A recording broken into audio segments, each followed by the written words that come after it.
जैसे हिरन को पकड़ लेते हैं, शब्द का उसको आकर्षण है, शब्द विषयी है। वो वीणा बजाता है, वो सुंदर वीणा के स्वर में अपनी चपलता को त्याग देता है, एकाग्रता भंग हो जाती है हिरन की और हिरन पकड़ा जाता है।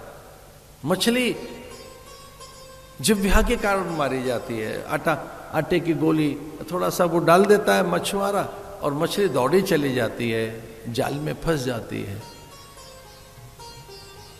हाथी भी ऐसा ही है, एक हथनी को वहां दूर रखते हैं और बहुत बड़ा गड्ढा खोद के रखते हैं। हाथी को जब बांधना होता है, हाथी को नियंत्रण में जब करना होता है, मोटे मोटे श्रृंखलाओं में 6-6 महीने के लिए बांध के रखते हैं। हाथी को 6 महीने तक मद रहता है। हाथी का मद 1-2 दिन के लिए नहीं रहता, 6-6 महीने तक मद रहता है, मत रहता है। मद में वो मतवाला हो जाता है, पागल हो जाता है हाथी।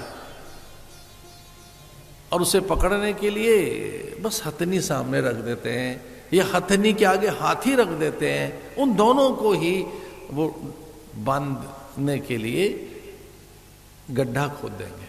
एक दूसरे को छूने के लिए, निकटता के लिए जब दौड़ते हैं तो गड्ढे में गड़ जाते हैं और लंबे समय तक वहां पड़े रहते हैं। सच तो यही है कि विषय हमारे लिए गड्ढा खोद के रखते हैं।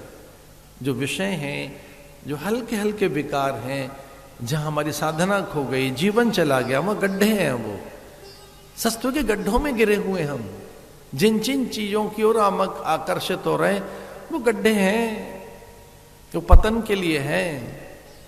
बस वहीं जीवन चला जाएगा। अजामिल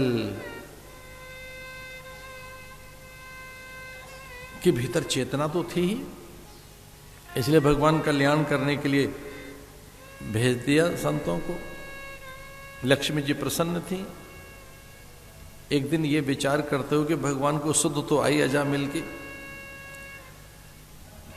और लक्ष्मी जी ने पूछा कि ये जो अजामिल का विचार कर रहे हैं तो उसका उद्धार कैसे करेंगे।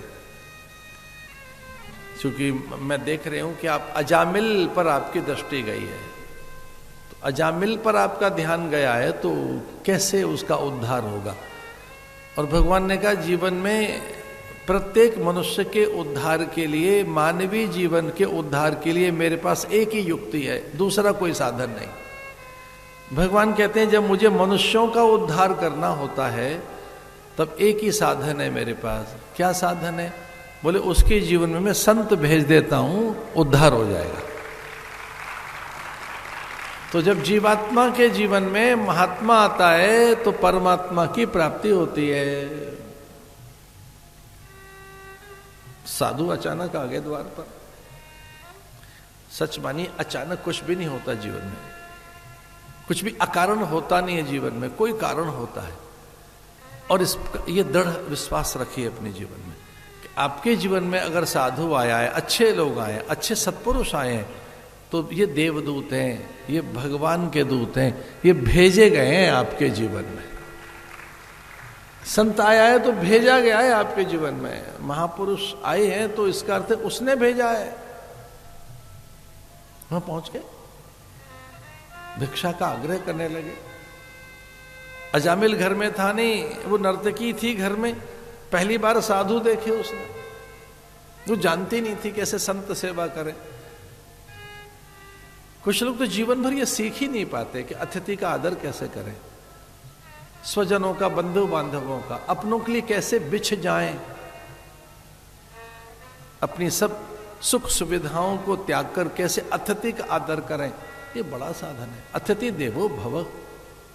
अतिथि का आदर करना बहुत कम लोगों को मालूम है, और अगर जिसे ये आ गया तो बात बड़ी है। हमारे यहाँ ये कहा गया कि नारायण किसी वेश में आ सकते हैं, और एक वेश उनका दरिद्र वेश है, एक अतिथि वेश है। कभी भी देव हमारे द्वार पर आ सकते हैं, देव कभी भी आ जाएंगे, और एक वेश ये बनाकर आएंगे अतिथि के रूप में, दरिद्र के रूप में, रोगी के रूप में, वृद्ध के रूप में, यहां तक लिखा है स्त्री के रूप में, छोटे बालक के रूप में, केवल संत के रूप में ही नहीं। और इनका कभी अनादर ना हो, इन 5 का अनादर कभी मत करना। कौन कौन? बालक, वृद्ध, रोगी, अतिथि और यति। बालक, वृद्ध, रोगी, अतिथि और यति। यति माने सन्यासी। बालक का पहले बालक को दीजिए भोजन। भोजन पे पहले अधिकार बालक का है। बालक भोजन बनाना नहीं जानता, उसे पता नहीं मैं कहां से ग्रहण करूं, तो स्वयं भोजन न करें। घर में अतिथि को तो पहले भोजन में बालक का ध्यान रखिए। घर में व्रत है, उपवास है, आज देव पूजा चल रही है, पर बालक का पहले ध्यान रखो। उस देव पूजा में भी बालक का पहले ध्यान रखा जाएगा। बालक नारायण है, तो बालक, वृद्ध, वृद्ध नहीं रह पाएंगे। वृद्धों के लिए भोजन पहले निकालो, उन्हें भोजन पहले कराओ। घर की वो देवता हैं, उन्हीं में ईश्वर रहता है। इसे द्वार पर आए विट्ठल को प्रतीक्षा करा दी पुंडरीक ने, ये कहकर प्रतीक्षा कीजिए।